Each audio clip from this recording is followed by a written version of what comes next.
ప్రభునందు ప్రియమైన సోదరు ప్రజలండి. ఈరోజు వాక్షులకు వెళ్ళి ప్రార్థిస్తున్నాం.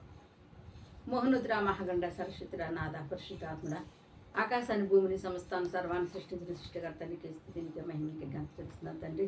గతించిన ఆదివారం నుంచి ఆదివారం వరకు సజీవం రకమైన కాచి కాపాడి భద్రపరిచి ఆరోగ్యం ఇచ్చి ఆయుష్ ఇచ్చి బలం ఇచ్చి శక్తినిచ్చి కృపనిచ్చి మళ్ళీ నేను ఆరాధించుకోవటం ఆయన రక్షక మాకు సమయ తరలించినంత ఇంటికి స్తోత్రాలు చెల్లించినంత ఎంతవరకు ఆరాధనలో మీరున్నారు ప్రభు. ఇప్పుడు ప్రభుని బిడ్డలకు మీ వాక్యం చెప్తుండగా పితరవేరు నా పెదవులు అగ్ని చేత కాల్చిన శరీరాన్ని మరుగుపరిచి మానస్వరాన్ని మరుగుపరిచి దయస్వరంతో మాట్లాడి దర్శించి నీ గొప్పను కుమ్మరించి నీ నామానికి మహిమ తెచ్చుకోమని ఇస్తున్నాము తండ్రి. ఆమె. మరి ఈరోజు మన వాక్యం అంశం ఏంటంటే యెహోవా ఖడ్గము గిద్యోని ఖడ్గము. న్యాయాధిపతులు 6వ అధ్యాయము 33వ వచనం. న్యాయాధిపతులు 6వ అధ్యాయము 33వ వచనం. మిద్యానీయులందరూ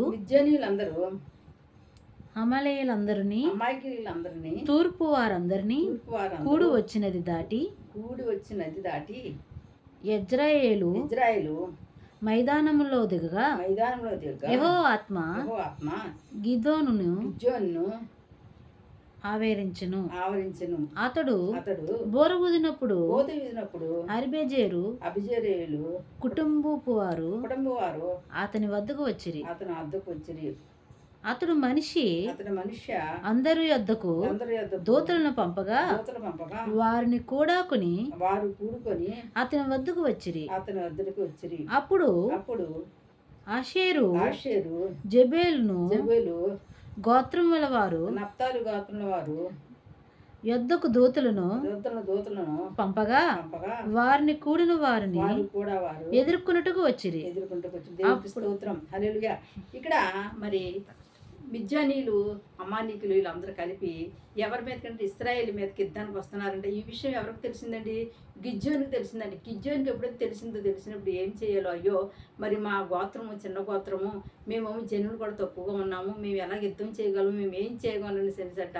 మరి గిద్యోని విచారణ చేయించుండగా దేవుని ఆత్మ అంటండి, దేవుని వాక్ అంట ఎవరికి ప్రత్యక్షమైంది అంటే గిద్యోనికి ప్రత్యక్షమైంది. ఎప్పుడైతే గిద్యోనికి ప్రత్యక్షమైంది అప్పుడంటే గిద్యోని ఏం చేశాడంటే అప్పుడటండి మరి ఇక్కడ ఎవరైతే ఎఫ్రాయిము నప్తాలి గోత్రాలు ఏవే గోత్రాలు ఉన్నాయి మీరు అందరిని కూడా అక్కడ ఇశ్రాయేలు అందరు గోత్రాలు కూడా కూడి ఆయన దగ్గరికి రమ్మన్నాడంట. అందరూ కలిసి మరి ఆ యొక్క గిద్యోని దగ్గరికి వచ్చినప్పుడు అంటండి గిద్యోనితో అంటే యెహోవా దూత అక్కడ దేవుడట వాక్కట మాట్లాడుతుందంటే ఏం మాట్లాడుతుంది చూద్దామండి.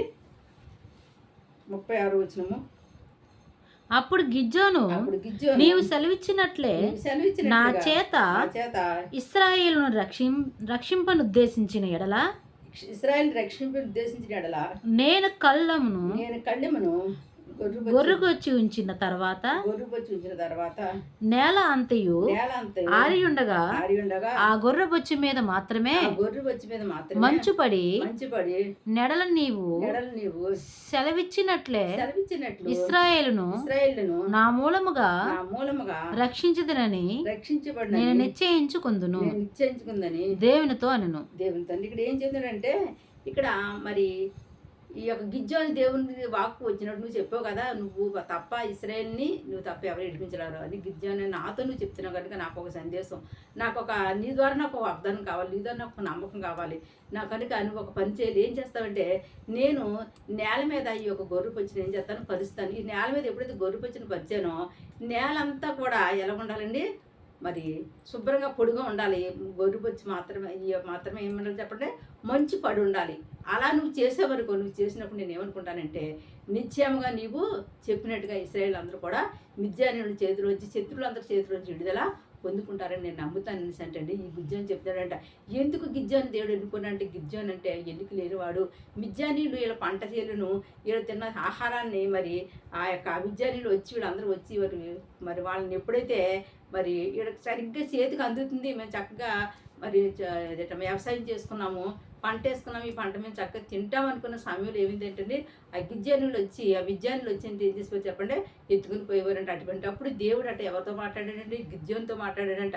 గిద్యోనితో మాట్లాడి గిద్యోని దేవుడు బలపరిచి నువ్వు మాత్రమే ఇశ్రాయేలుని రక్షించగలుగుతావు, నువ్వు మాత్రమే ఆ యొక్క నీ వల్ల మాత్రమే ఇశ్రాయేలుకి రక్షణ కలుగుతుంది, నీ వల్ల మాత్రమే వాళ్ళకి ఆదరణ కలుగుతుంది అనేసి ఎప్పుడైతే దేవుడు చెప్పాడో, దేవుడు మాటకు లోబడ్డాడు. కానీ గిజ్జానికి ఎప్పుడు కూడా ఏంటంటే దేవుడి దగ్గర నుంచి ఏంటంటే నమ్మకాన్ని తీసుకుంటాడు అనమాట. తన విశ్వాసాన్ని బలపరచుకోవడానికి దేవుడిని అడుగుతాడు అనమాట. ఏమంటే అడుగుడు మీకు ఇవ్వండి అన్నట్టుగానే దేవుడిని అడిగాడంటే ఏం అడిగాడంటే గొర్రె మీద మాత్రమే మంచు పడాలి, నేలంతా కూడా పొడుగా ఉండాలని చెప్పాడంటండి. అలాగే అనేసినప్పుడు కంటే ఆ రీతిగానే చెప్పిన రీతిగానే దేవుడు అంటండి మరి ఆ రాత్రి ఏమేమి చెప్పండి, ఆ గొర్రె మీద మాత్రమే ఏం పడ్డదంటే మంచు పడ్డదండి. కానీ అంతా నేలంతా పొడుగా ఉందంటండి. అప్పుడు నీకు చూడండి, ఇక్కడ చదువుదామండి 39వ వచనము.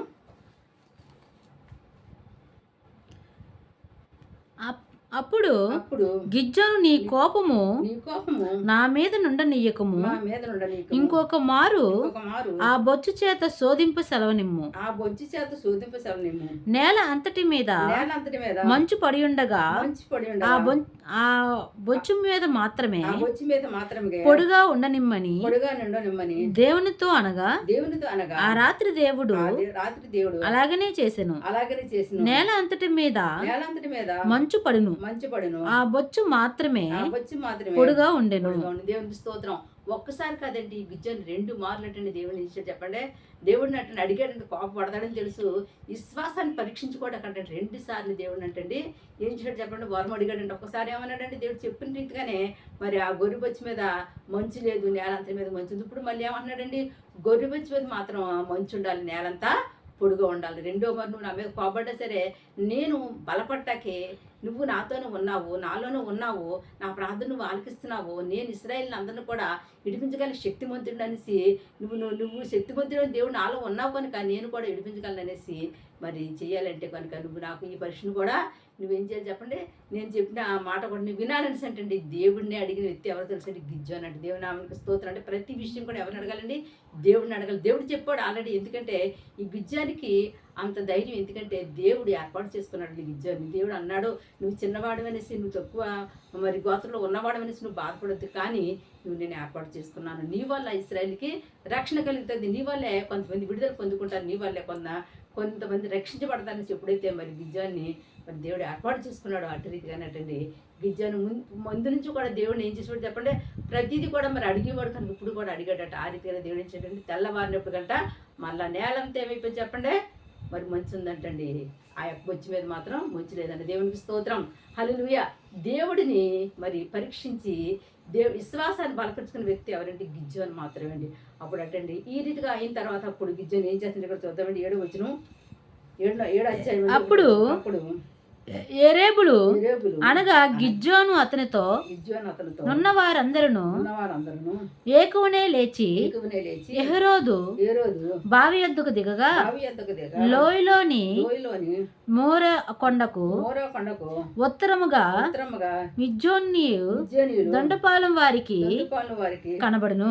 ఇక్కడ ఏమైందంటే మరి దేవుడు చెప్పాడు కనుక మనం మిజ్జనులు ఎదుర్కోవడానికి వెళ్దామనేసి అంటే వెళ్ళిన టైంలో కంటండి అక్కడ మిజ్జనులు అంటే సరిగ్గా ఎదుర్కోవడం కోసం అంటే వాళ్ళ సైన్యము ఆ యొక్క అందరూ కూడా రెడీగా సిద్ధంగా ఆ యొక్క దండుపాల మీద ఉన్నారంటే ఉన్నప్పుడు ఇక్కడ ఏం చేస్తున్నాడంటే మరి జనాలు చూసినప్పుడు కంటండి ఎవరికండి గిజ్జోనికి ఏం కలిగింది చెప్పండి, భయం కలిగిందండి. దేవుడు అభయం ఇచ్చాడు, దేవుడు వాగ్దానం ఇచ్చాడు, కానీ ఎందుకో ఏం పడ్డాడట, ఆధారపడట. మరలా దేవుడిని అడుగుతున్నాడట. ఇక్కడ ఏం అడుగుతాడో చూద్దామండి. చూడండి ఇక్కడ యెహోవా నీతో నన్ను జనులు ఎక్కువ మంది నేను ఎవరి చేతికి మిజ్జానీయులు అప్పగింపదగదు. ఇశ్రాయేలు నా బహుబలము నాకు రక్షణ కలగజేసుకొనుకుని నా మీద అతిశయించలేదురా. కాబట్టి నీవు ఎప్పుడు భయపడి వణుకుచున్నాడో వాడు త్వరపడి గిలాదు కొండ విడిచి తిరిగి వెళ్ళవలనని జనులు విన్నట్లు ప్రకటించుమని గిదెనుతో సెలవిచ్చెను. ఇక్కడ ఏమన్నాడంటే నువ్వేం చేద్దామంటే మరి ఎవరైతే ఆ యొక్క కొండ మీదకి వచ్చి మేము యుద్ధానికి రాలేము అని భయపడి వణుకుతూ ఉన్నారు అటువంటి వారిని వెనక్కి పంపించే వాళ్ళు ఉంటాయి ఇక్కడ. ఏం లేదు, ఒక పరీక్ష పెట్టి ఏం చేస్తామంటే ఎవరైతే మరి వణకకుండా మరి ఖచ్చితంగా మరి మేము యుద్ధంలో మేము జయిస్తాము, గిజ్జోనుతో పాటు మేము వెళ్తాం అనుకున్న ఓడిని నువ్వేం చేస్తావంటే ఆ యొక్క నది దగ్గర ఏం చేస్తావంటే నీళ్లను గతకనమాట. ఎవరైతే మరి అటువంటి ఇక్కడ చూడండి నీళ్లు ఏ రీతిగా తాగమని చెప్తున్నాడో చూద్దామండి. ఇక్కడ 4 కాదమ్మా 5వ వచనం. అప్పుడు అతడు నీళ్లు వద్దకు ఆ జనులను దిగజేసినప్పుడు యెహోవా కుక్క గొతుకునట్లు తన నాలుకతో నీళ్లు గతికిన ప్రతి వారిని త్రాగుటకు మోకాళ్ళను కృంగిన ప్రతి వారిని వేరువేరుగా ఉంచమని గిద్యోనుతో సెలవిచ్చెను. ఏమన్నాడంటే మీరు ఆ వాగు దగ్గర తీసుకెళ్ళి ఏం చేస్తారు, ఎవరైతే మోకాళ్ళు వేసి మోకాళ్ళ మీద ఉండి నీళ్లు కోనేట్లో నీళ్లు తీసుకొని ఎవరైతే చక్కగా తాగుతారో వాళ్ళు మాత్రమే యుద్ధానికి పనిచేస్తారు. కుక్క నాకినట్టుగా ఎవరైతే నీళ్లు మరి అలా పడుకొని తాగుతారో అటువంటి వాళ్ళు మాత్రం వాళ్ళు పనిచేయరు. కనుక వాళ్ళని నువ్వు వెనక్కి పంపించేయి. ఎంత తక్కువ మంది ఉన్నా పర్లేదు, ఎందుకంటే నేను నీతో నీకు నేను వాగ్దానం చేశాను కాబట్టి నువ్వు భయపడిన అవసరము ఏమీ లేదని అంటే ఈ గిద్యోనికి చెప్పారంట. ఎప్పుడైతే దేవుడు గిద్యోనికి మళ్ళా దేవుడు ఒక వాక్కు చేత దేవుడు మాట్లాడేటండి అట్రీట్ గారి గిద్యోని వేసేటండి వారందరిని అక్కడ తీసుకెళ్ళి అలా చేసినప్పుడంట అక్కడ ఎంతమంది అయితే ఇక్కడ మరి ఆ రీతిగా తాగారు. ఇక్కడికి ఎంత చదువుతామండి, 7వ వచనం చదవమ్మా. అప్పుడు యెహోవా గతికిన 300 మనుషుల ద్వారా మిమ్మల్ని రక్షించదను, మిజ్జానీయులను నీ చేతికి అప్పగింపదను.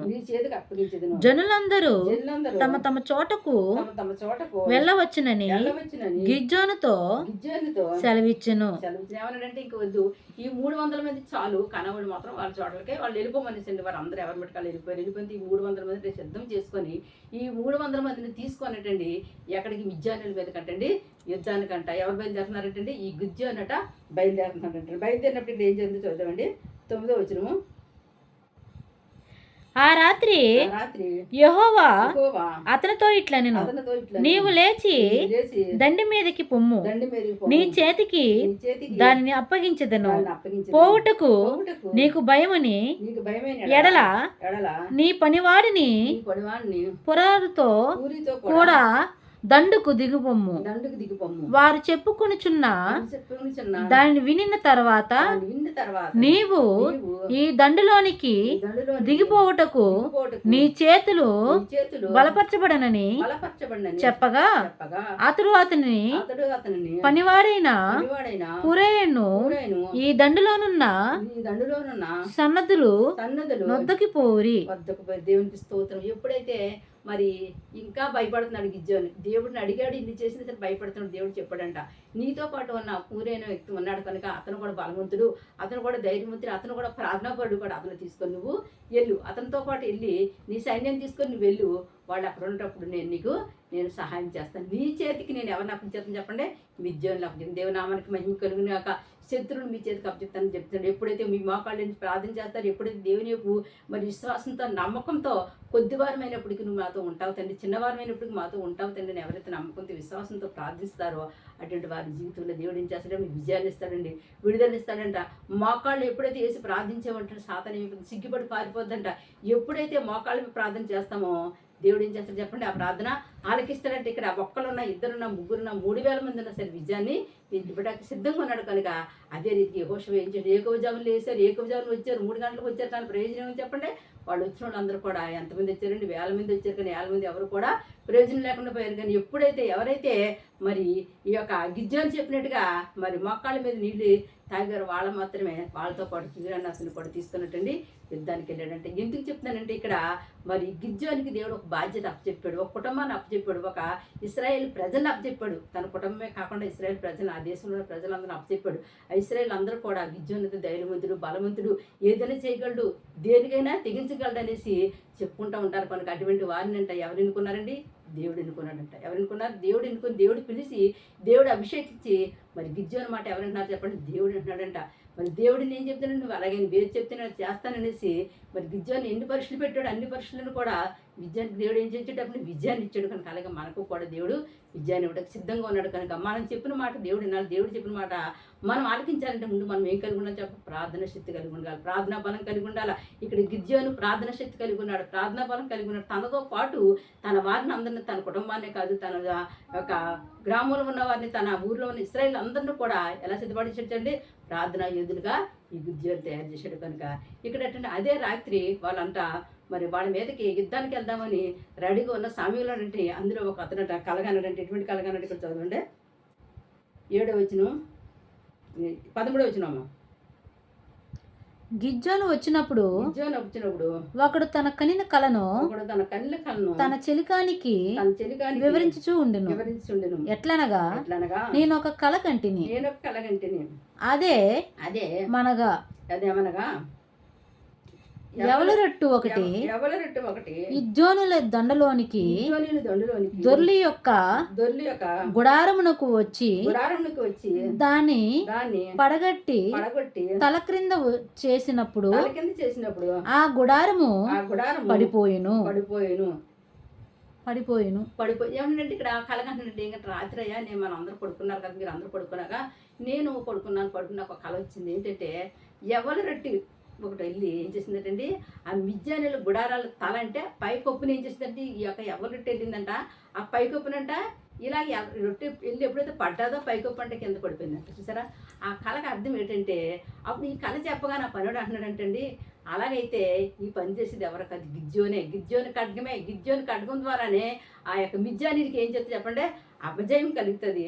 అది ఆ కళకు భాగం ఏంటంటే మిజ్జానీల మీద విజయాన్ని పొందుకుంటాడు. ఆ పనివాడు చెప్తున్నాడు అంటే కింద చదవమ్మా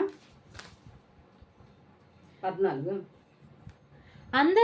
అందుకు వాని చెలిగాడు అది ఇశ్రాయేలుడైన యెహోవా కుమారుడగు గిద్యోను ఖడ్గమే కాని మరి ఏమీ కాదు. దేవుడు మిద్యానీయులను ఈ దండలను అతని చేతికి అప్పగింపబోచున్నాడని ఉత్తరమిచ్చును. గిద్యోను ఆ కళ వివరించును. దాని తాత్పర్యం విన్నప్పుడు అతడు యెహోవాకి నమస్కారం చేసి ఇశ్రాయేలు దండలోనికి తిరిగి వెళ్ళి లెండి యెహోవా గిద్యోనీయుల దండను మీ చేతికి అప్పగించుచున్నానని చెప్పి ఆ 300 మందిని 3 గుంపులుగా చేసి బోరును పట్టి ఉండును. బోర్లు పట్టుకుండని ఆ కొండలో దివిటీలను ప్రతి దానిని చేతికిచ్చి వారితో ఇట్లను నన్ను చూచి నేను చేయనట్లు చేయండి. ఇదిగో నేను ఇక్కడ ఏమన్నాడంటే ఎప్పుడైతే గిజ్జాను మరి ఆ యొక్క కళకు భావం చెప్పేశాడు, అతనికి ధైర్యం వచ్చేసింది. దేవుడు నాతో ఉన్నాడు, దేవుడు నన్ను నడిపిస్తున్నాడు, దేవా నీకు స్తోత్రాలయ్యా, నీకు నమస్కారాలయ్యా, నీకు వందనాలయ్యా, మాకు మిజ్జానీలు అప్పచెప్తున్నందుకు నీకు స్తోత్రాలయ్యా అనేసి చెప్పి అప్పుడు అటండి ఆ 300 మందిని చెప్తున్నాడండి. మీరేం చేస్తారు 3 గ్రూపులుగా మీరు తయారవ్వండి. గ్రూప్గా తయారై ఏం చేస్తారు, ఒక చేత మరి ఏం పట్టుకుంటారని బోర్లు పట్టుకోండి, ఒక చేత నెత్తి మీద, ఒక చేతితో బోర్లు పట్టుకోండి, ఒక చేతితో కడగం పట్టుకోండి, ఒక చేతితో ఉంటుంది, ఒక నెత్తి మీద ఉండొచ్చు అంటే కొండ మీద. నెత్తి మీద ఎప్పుడైతే కొండ పెట్టుకున్నారో ఆ కొండలో ఏమన్నా చెప్పండి దివిటి ఒకటి ఉందటండి. అంటే చేతిలో ఒక దివిటి ఉంది, నెత్తి మీద ఒక దివిటి ఉంది, ఒక చేతిలో ఏముంది చెప్పండి. ఎప్పుడైతే వీళ్ళు ఈ రీతిగా మరి ఎవరు చెప్పారండి, గిద్యోని చెప్పగానే వీళ్ళందరూ కూడా అలాగే చేశారటండి. ఎప్పుడైతే నెత్తి మీద ఒక దివిటి కనపడుతుంది, చేతిలో ఒక దివిటి కనపడుతుంది, ఈ చేతిలో దివిటి కనపడుతుంది, అంటే ఒక మనిషి 3 మనుషుల్లా కనపడుతున్నారు. ఎప్పుడైతే వీళ్ళకి ఇలా కనపడుతున్నారో ఆ పక్కన ఉన్న జనాలు కట్టండి వీళ్ళు 300 మంది అనుకుంటలేదంటండి. వీళ్ళు ఎలా కనపడుతుంది చెప్పండి, వాళ్ళకి దృష్టికి 3000 మందికి కనపడుతున్నారటండి ఇదిలో.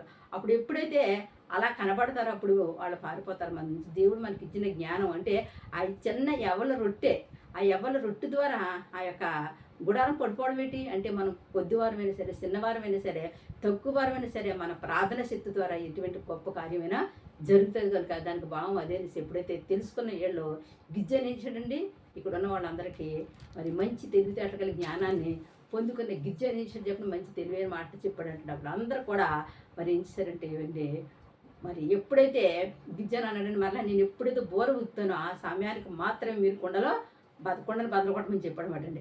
అంతవరకు కూడా బదలకొట్టదని చెప్తాడు అనమాట. అప్పుడు ఎప్పుడైతే గిజ్జోను ఆ యొక్క బోర్లు ఊదినప్పుడు ఈ యొక్క ఇశ్రాయేల్ అందరూ కూడా ఏం చేశారు చెప్పండి, వెంటనే కొండలో బదలకొట్టినప్పుడు కంటండి వాళ్ళ మీదకి ఎక్కడికి ఎంత చదవమ్మా, అటు ఆ 3 గుంపుల వారు అటు ఆ 3 గుంపుల వారు బోరలను ఊదుచు బోధలు ఊడ్చు ఆ కొండలను పగలగొట్టి ఆ కొండలను పగలగొట్టి ఎడమ చేతుల్లో దివిటీలను కూడి దివిటీలో కూడా చేతుల్లో చేతుల్లో ఊదుటకు బూరలను పట్టుకుని ఊదుటకు బోర్లను పట్టుకొని యెహోవా ఖడ్గము ఖడ్గము గిద్యోను ఖడ్గము అని కేకలు వేసిరి. వేసి వారిలో ప్రతివాడు తన చోట దండు చుట్టూ నిలిచిచుండగా ఆ దండు వారందరూ పరిగెత్తుచు కేకలు వేయచు పారిపోయిరి. దేవునామానికి మహిమ కలుగును కాక. ఎప్పుడైతే దేవుడు ఇలా పక్షాన్ని ఉన్నాడో, ఎప్పుడైతే వీళ్ళకి దేవుడు జ్ఞానం ఇచ్చాడో, ఎప్పుడైతే ఈ కొండలు బద్దలు కొట్టారో అటువంటి వాళ్ళు చూసినప్పుడు కంటే వాళ్ళకే వీళ్ళు వేల మంది కనపడుతున్నారంట ఆ విద్యానీయులకి. ఇంకా మనకి ఇంకా పని అయిపోయింది, మనం ఎట్టి పరిస్థితుల్లో కూడా ఇశ్రాయేల్ని మనం జయించినాము, ఇంకా మనం వాళ్ళ దగ్గర ఉన్నామంటే వాళ్ళు మనల్ని చంపేస్తారనేసి వాళ్ళందరంట వీళ్ళని చూసంట పారిపోయారంట. దేవుని నామానికి మహిమ కలుగును కాక. ఎప్పుడైతే ప్రార్థిస్తామో, ఎప్పుడైతే దేవుణ్ణి అడుగుతామో, ఎప్పుడైతే దేవుడికి మనం ఏడుకొని మన వాక్యం చదువుతామో, ఖడ్గం అనగా ఏంటంటే దేవుని ఒక వాక్యము. అందుకే యెహోవా ఖడ్గము గిజ్జోని ఖడ్గము, ప్రార్థనైన ఖడ్గాన్ని గిజ్జోని పట్టుకొని, దేవుడిన వాక్యాన్ని గిజ్జోని పట్టుకొని, ఈ రెండు జత పడినప్పుడు అంటే ఏమైపోయింది చెప్పండి, మిజ్జానుల మీద ఇస్రాయేలుకి ఏం కలిగింది చెప్పండి, విజయం కలిగింది. దేవునామానికి మహిమ కలిగింది. ఎప్పుడైతే విజయం కలిగింది, ఎప్పుడైతే మరి వీళ్ళందరూ పారిపోయారో అప్పుడు అంటండి మరి ఎంతగానో గిజ్జానంట, దేవా నువ్వు ఎంత గొప్ప దేవుడు అయ్యా, నేను నియమించిన రుణం తీర్చగలనయ్యా, నువ్వు నా పక్షాన్ని ఉన్నావు నాయన, నేను చిన్నవాడిని అయినప్పటికీ మా యొక్క గోత్రం చిన్న గోత్రం అయినప్పుడు కూడా, నేను ఎన్నిక లేని వాడిని అయినప్పుడు కూడా ఇశ్రాయేల్ అందరిని రక్షించడానికి, ఇశ్రాయేల్ని కాపాడటానికి, ఈ యొక్క దేశాన్ని కాపాడటానికి నాకు ఇచ్చిన ఒక కృపకు స్థుతులయ్యా అనేసి దేవుని ఎంతగానో మరంట ఈ యొక్క గిజ్జానంటే ఏం చేసేటండి ఆరాధించడం. మనం కూడా అండి కష్టం వచ్చినప్పుడు, బాధ వచ్చినప్పుడు, వేదన వచ్చినప్పుడు అంటే మనం అంటే చేతకాని వాళ్ళు ఉంటే కుంగిపోకూడదండి. ఎవరికి ఉండాలంటే ధైర్యంగా ఉండాలంటండి. ఎప్పుడైతే ధైర్యంగా ఉంటాం, ఎప్పుడైతే అందుకు అంటున్నాడో ఎట్టి పరిస్థితులు అన్నట్టండి మనం అంట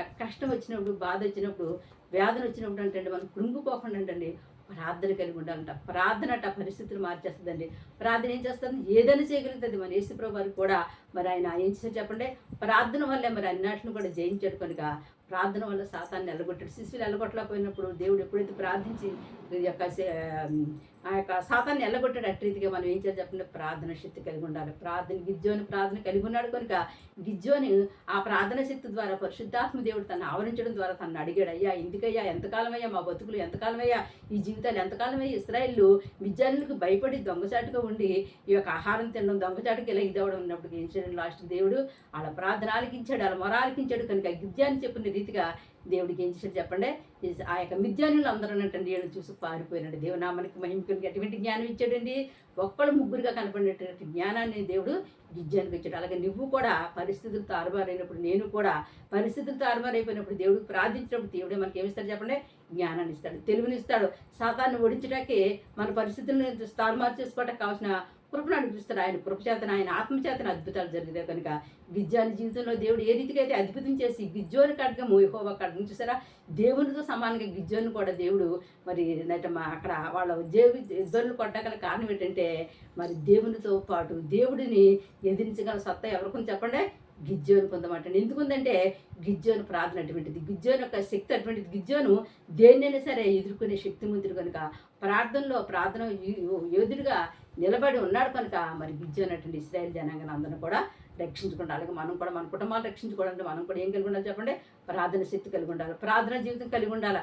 వాక్యం చదివి ఆ వాక్యాన్ని అర్థం చేసుకొని దేవుడితో మాట్లాడినప్పుడు మనకున్న సమస్యలు కూడా దేవుడు ఏం చేస్తాడు చెప్పండి, తీర్చివేస్తాడు కనుక మనం కూడా ఆ రీతిగా ఉండటానికి దేవుడు మనకు కృప అనుగ్రహించిందాక ప్రార్థన చేసుకుందామండి. మోహనుతుడా, మహాగండ, సరస్వతిరా, నాద పరిశుద్ధాత్ముడా, అద్భుతాలు చేసిన తండ్రి నీకు స్థుతులు బాబు. ఇదిగో తండ్రి గిజ్జోని ఖడ్గము యెహోవా ఖడ్గమని ప్రభు ఆనాడు ఇశ్రాయేల్ ఏ రీతికైతే ప్రభు తండ్రి ఇదిగో నాయన మిద్యాన్ని మీద తండ్రి నాయన రక్షక నాద ఇశ్రాయేల్కి నువ్వు జయమిచ్చావు తండ్రి నాయన. ఇదిగో తండ్రి మిద్యాన్ని పండించుకున్న పంటలన్నీ ప్రభు తండ్రి వాళ్ళు కష్టపడుతున్న కష్టార్జితానంతా ఆ మిద్యాన్ని వచ్చి తోచుకుని పోయినప్పుడు ప్రభు రక్షక చాలా కాలం కష్టపడ్డారే, చాలా కాలం బాధపడ్డారయ్యా, కొన్ని సంవత్సరాలు ప్రభు తండ్రి నాయన రక్షక నాద నువ్వు కరుణించావు తండ్రి. ఇదిగో తండ్రి గిద్యోన్ని ఏర్పాటు చేసుకొని ప్రభు తండ్రి నాయన గిద్యోని ద్వారా ప్రభు ఇశ్రాయేలుకి విజయాన్ని ఇచ్చినందుకు నీకు స్తుతులు స్తోత్రాలు చెల్లించినందుకు ఎవరైతే ప్రభు నాయన ప్రార్థన శక్తి కలిగి ప్రార్థన బలాన్ని కలిగి ఉంటారో ప్రభు వాళ్ళ కుటుంబాల్లో ప్రభు తండ్రి సాతాను ఎన్ని మార్లు తండ్రి ఏ రీతిగా ప్రభు తండ్రి రక్షక నాథ వచ్చి ప్రభు దాడి చేసినప్పుడు కూడా ప్రభు తండ్రి ప్రార్థన శక్తి ద్వారా ప్రభు అనేకమైన అద్భుత కార్యాలు చేస్తామని ప్రభు గిద్యోని ద్వారా మాకు వాక్యం ద్వారా నువ్వు మాట్లాడేందుకు నీకు స్తుతులు స్తోత్రాలు చెల్లించినాను తండ్రి. రాజరక్ష మా కుటుంబానికి కాదు బాబ్య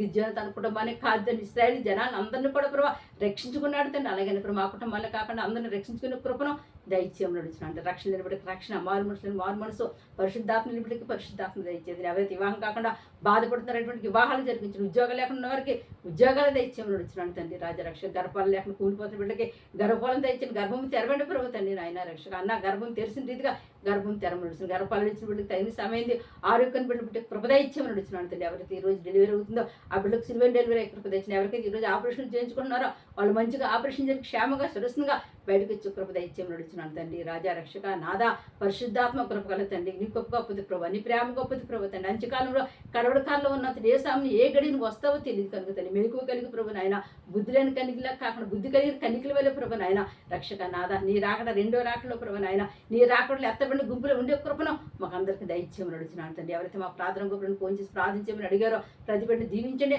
ఆశీర్వదించమని నడుచున్నాను తండ్రి. రాజు యూట్యూబ్ ద్వారా ఎంతమంది వాక్యం వింటున్నారో వారందరినీ దీవించి ఆశీర్వదించమని నడుచున్నాను తండ్రి. కష్టము బాధ వేదన దుఃఖము తట్టుకోలేక ఎంతమంది అయితే ప్రభు నలిగిపోతున్నారో అటువంటి వారికి ఏస్తున్నాముల విడుదల కలుగులు తండ్రి. సహాయం చేయండి కృప చూపించండి కరుణ చూపించండి. ప్రతి దేశాలు వెళ్తాను బిడ్డలకు ప్రభు అన్ని దేశాలు వచ్చే కృపను అనుగ్రహించి దేశాల నుంచి మరి ఇక్కడ రాటాకి ప్రభు ప్రయాసపడుతున్న బిడ్డలో క్షేమంగా వచ్చే కృపను అనుగ్రహించమని అడుగుతున్నాను తండ్రి నాయన రక్షక నాదా పరిశుద్ధ బిడ్డలు విషయం చదువుకుంటున్నారు ఉద్యోగ విషయమా చదువుకున్న బిడ్డలు దూరదేశాల్లో ఉన్నారు తను వాళ్ళని దీవించండి ఆస్వాదించిన ప్రభు చేసిన ప్రతి వాగ్దానాన్ని జ్ఞాపం చేసిన బిడ్డలు పరీక్షలు రాస్తున్నారు తను మంచి క్లాసులో పాస్ అయ్యే కృపను అనుగ్రహించబడి చండి బిడ్డలు ఉన్నారు తను జ్ఞానం ఇచ్చి తెలివించి జ్ఞాపశక్తి ఇచ్చిన ఆయన పరిశుద్ధాత్మ శాతం బిడ్డలు ముట్టకుండా ప్రభు నాయన ఆరోగ్యం బాలమ శక్తి కృపను దైత్యం నడుచున్నాను తను. అన్ని విషయాలు మేలు చేయండి దీవించండి ఆశీర్వదించండి. రిక్షా డ్రైవర్ కాడి నుంచి విమానం డ్రైవర్కు నీ కృప నీ కాపుదల నుంచి ప్రతి బండి ముందు మీరుండి వాళ్ళు క్షేమంగా సురక్షితంగా గృహాలకు వచ్చే కృప తెచ్చిన వాళ్ళ చేతులు కష్టజీతాన్ని వృద్ధిలో తీసిన రాకపోకలు మీరు కాపాడండి తండ్రి నాయన.